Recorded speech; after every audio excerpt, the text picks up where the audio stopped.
संसद में बजट 2023 पेश करने के दौरान लिया गया कुछ अहम फैसला, जिसके तहत इनकम टैक्स में छूट की सीमा, गरीबों को मिलने वाला मुफ्त अनाज, युवा रोजगार जैसे कई अहम फैसलों का ऐलान किया गया।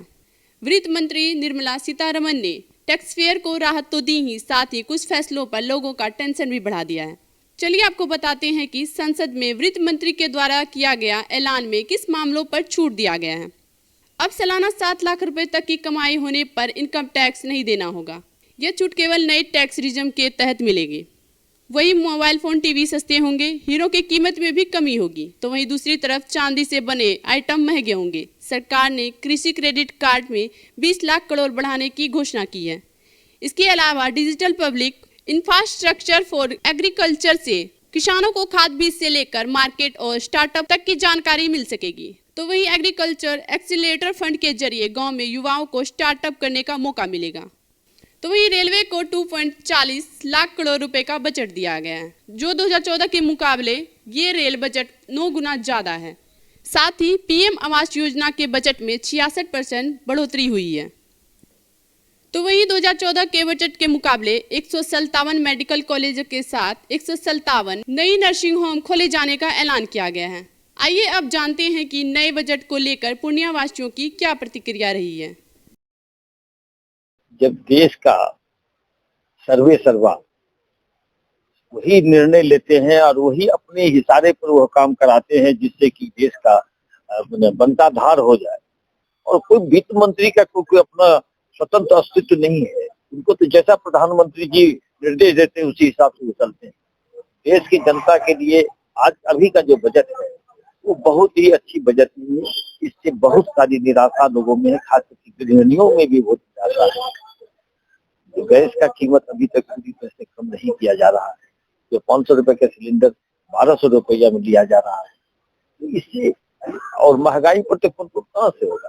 पेट्रोल डीजल की बात कर ले तो उसमें कुछ जी पेट्रोल डीजल के लिए पेट्रोल डीजल के साथ साथ, क्योंकि उसी डीजल से ही आना जाना सामान का होता है, ढुलाई का काम होता है, तो महंगा बढ़ा हुआ है।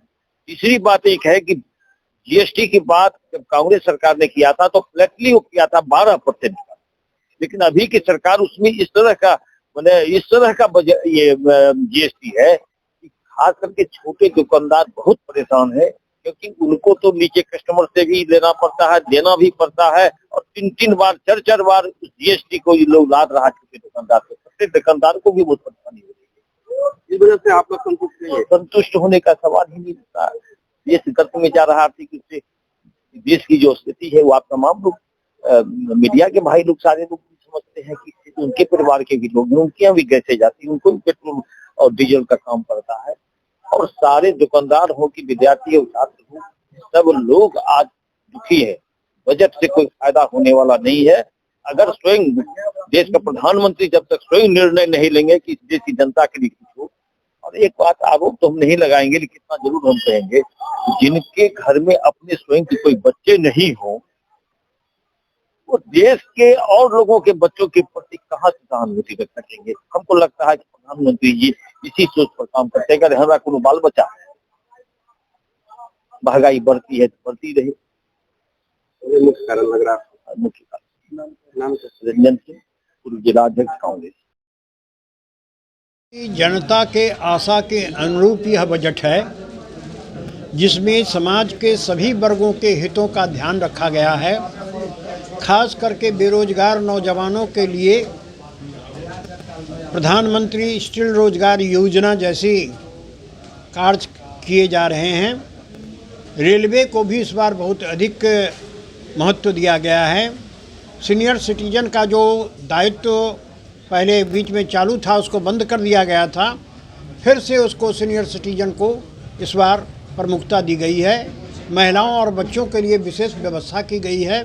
कई एक नई ट्रेनें दी गई है, और जिससे लगता है सबसे बड़ी बात यह है कि यात्री भाड़ा और माल भाड़ा में भी बढ़ोतरी नहीं की गई है।